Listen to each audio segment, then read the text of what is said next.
can't believe it. Another wonderful day in paradise. Right here at the Port Alfred River and Ski Boat Club. But what's nice about it is not so many people, but hundreds of people packing the place. And what's nice about it as well, I've got the chairman sitting right next to me. Keith, good to see you again. Keith, if I can ask you, from the Ski Boat Club side, you've got to say a few words as the chairman. Thanks, Nev. Firstly, I'd like to welcome everybody on behalf of the Port Alfred River and Ski Boat Club. And as you said, it's so nice to see everybody here. And just for people that are interested, this is what we call Mohogany Reef. And you'll hear a lot of tales about Mohogany Reef. It's actually quite a blast to watch the guys come back in. They've had a hard morning or a hard day out there catching fish. And when they arrive back, you have half the story. After 2 brandies, 3 brandies, you have the other quarter of the story. By about 10 brandies, you have the whole story. And I think this is what about today. We're going to give you all the stories. We like to have visitors here. We like to entertain our visitors. And the rest will come as I hand you over to our Vice Chairman, Mark, if you'll take it from here and continue the proceedings. Thank you. No problem at all.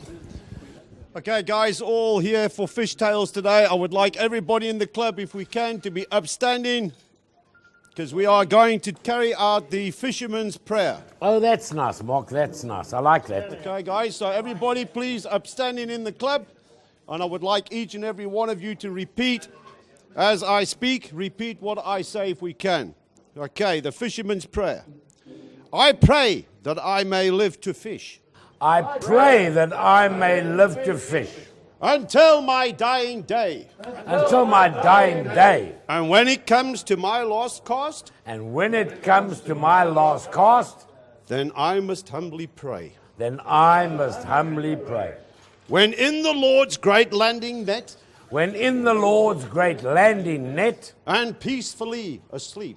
And peacefully asleep. That in his mercy I be judged. That in his mercy I be judged. Big enough to keep. Big enough to keep. Amen. Thank you, guys. Amen. Thank you, Mark. Hey, nice one there, Mark. That's our Vice Chairman, Mark. Okay, guys, we're going to carry out that proceedings every week. That we'll open with the prayer, and I'll pass you on to Jerry now, one of our most experienced fishermen, to carry on the proceedings. Yeah, sure. Hi, thanks, Nev, Mark. Keith, I see he's disappeared already, but yes, good afternoon all. This is another good day at the office. It certainly beats a day at the real office. But unfortunately, the weather hasn't been so good to us in the last couple of days, so we haven't been to sea. You know, we've got fish tales from guys who are not regular at Port Alfred Ski Boat Club, but they come from the UK. We've got Karen, we've got Andrew. They're just too many to mention, but they love it. They come, they fish, and they enjoy the club. Andy, good to see you again. Kay, always nice to see you. You've been back a month, yeah? Yes, a month. How come you're darker than I am? Do you spend time in the... Well, I go out deep sea fishing and you spend all the time in here. Oh, there you go. Well, fair enough, fair enough. I accept.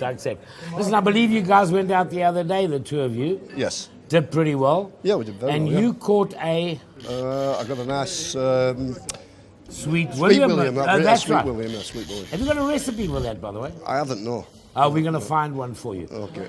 I believe that you also did well there. You are too pretty to be able to go out to sea, but you enjoy it. I do. I love it. You love it. Love it. What happened when you were out there? Well, we went out there and I got tangled with someone else. We caught a shark together. Together you caught a shark? Caught a shark That's together. Okay. Sweet William. And then I caught some carpenter. Nice. And Andrew caught a gurnard as well. Very nice. Yeah. Nice eating fish, by the way. Very good, yeah. Nice. Yeah. How far were you out and how long did you go out for? We were out 12 miles and we were out from 6 in the morning. We came back at 12 o'clock. Awesome. Brilliant. Well done. I'm proud of you. Fantastic. Proud of that Sweet Great. William. Jerry, do you have a recipe for Sweet William? No, I don't, but Mark does have a recipe. I sort of know it, but I'd rather Mark come in and fill you in on exactly how to do it. Okay, that Sweet William that they caught out there, where were you actually when you caught it? At sea, I mean. Yeah, we were 12 miles straight off basically the Cowie, mouth, and it's a well-known area we call the shallow banks, and it's anything between 68 and 80 meters deep, and we get a lot of silvers, which are carpenters, and stockfish, and copper steenbras as well.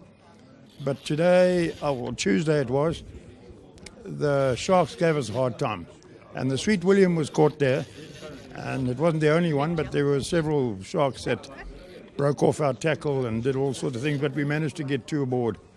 Well done to Andrew and Karen. Well done. But as you said, as Karen said earlier, Jerry, she with somebody else caught a shark, so their lines were crossed. So that happens as well. And it's the sharks that cause it. Yeah, it's obviously a shark's a very difficult thing. Once it takes your bait down the bottom there, 80 meters deep, it tends to swim around a bit and pick up everybody else's lines. So before you can get lines up out of the way, it's tangled up and you've got a joint effort.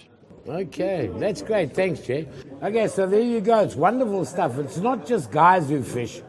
They're the ladies as well. And you heard that little story. But I just saw Patrick come in. I've managed to grab him.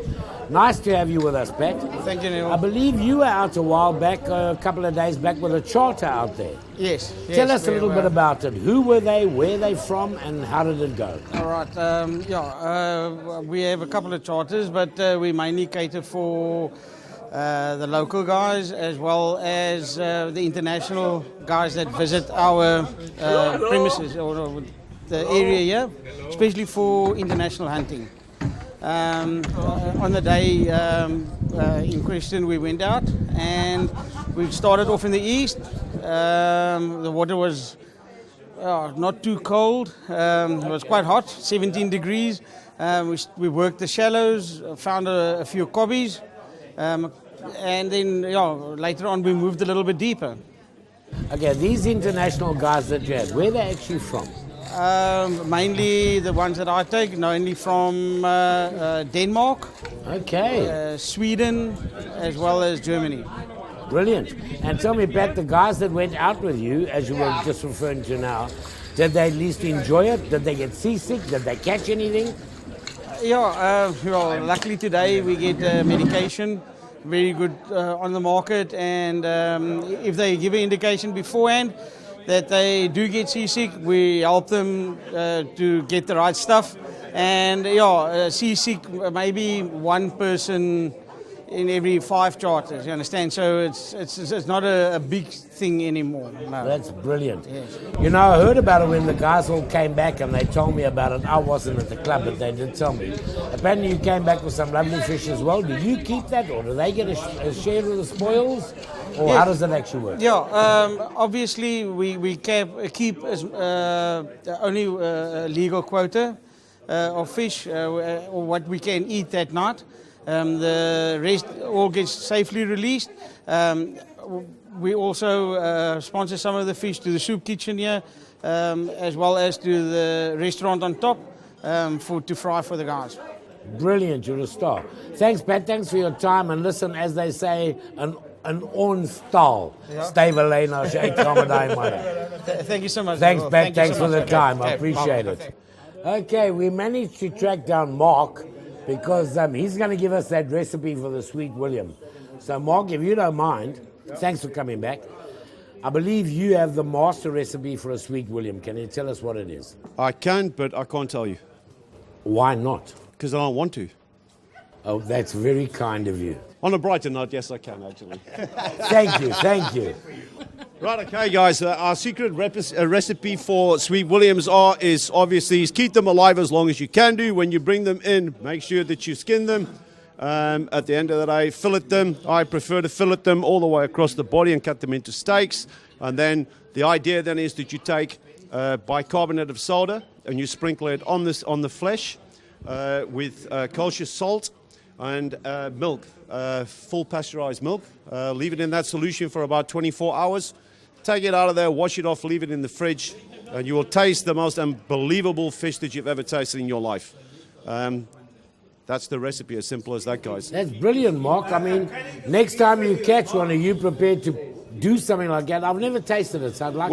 Well, down to our tourists that have arrived here now, Andrew and Karen. I'm sure that on the video you'll reflect the fact that nobody can understand what they're saying. First and foremost, they actually caught 2 of them on Tuesday, and they're being prepared as we speak. So tomorrow afternoon, we'll be doing the Sweet William in batter and bringing baskets out and handing around the table. Brilliant. Thanks, So- Mark. Well done to Karen and to Andrew as well. Yes, 100%. That's well done. fantastic. Yeah. Okay, I've just got Kani who's come in on the picture. Kani, good to see you again. I believe that the recipe that we got from Mark, the Sweet William, there's another way you can do it as well. Probably your way could even be better. Tell us your recipe on the Sweet William. Well, I've been always told that when you catch, you fillet your Sweet William, you shut up, man. You take the skin off, and Okay. then you put it in fresh water Fresh water. because it has an ammonia taste in it. You know that Oh, ammonia. yes, yes, So yes, you put yes. it in fresh water for Yeah. about an hour, 2 hours. Yeah, Okay, so and that's a you know what real I think secret. you got a better. Maybe we must get back to Mark and say to him next time you catch one, skin it, put it in that fresh water to get that ammonia away from it. I think that's the answer. So, Jerry, do you agree with that? Yeah, I think what Kenny said to me yesterday was fresh rainwater, obviously, and let it soak it for a couple of hours, 2-3 hours, and just get rid of that little bit of ammonia, because after all, a Sweet William has a very selected diet. It's not the average shark with teeth that feasts off anything dead, living, whatever. They have a very selected diet, and their levels of ammonia are much less generally than the average shark as we know them. So yeah, fresh water will work for me. Okay, we're going to sign off now. We've had a great chat with a lot of the boys and ladies, all the fishermen, Jerry. Thank you so much for your assistance as the anchor man for me. But, you know, we've got a lot of fishermen. And I know in the next Fish Tales, Mohogany Reef Fish Tales, we'll have the likes of Anton, we'll have the likes of Albert, another old man of the sea, Carl de Jager. All these guys, they're all fishermen. Not forgetting Des, my good friend Paul's Button, we're going to get him involved as well. And there are just too many people. But this is our first take on Fish Tales. I've had a great day. Thanks to all the guys that I spoke to in appreciation to it. We will be back from Mohogany Reef for the next Fish Tales. We will notify you guys. So when you are out there, stay Valena. It's gonna be one of them days, boy, it's gonna be one of them days. The sun is out, just give it a shout, it's gonna be one of them days. Hey, hey, hey, hey, hey, hey, hey. Then Jerry went out fishing, he thought he'd catch a fish. He dropped his line into the water, what a fucking mess. He never caught another fish, oh what, it wasn't a dish. Hey, hey.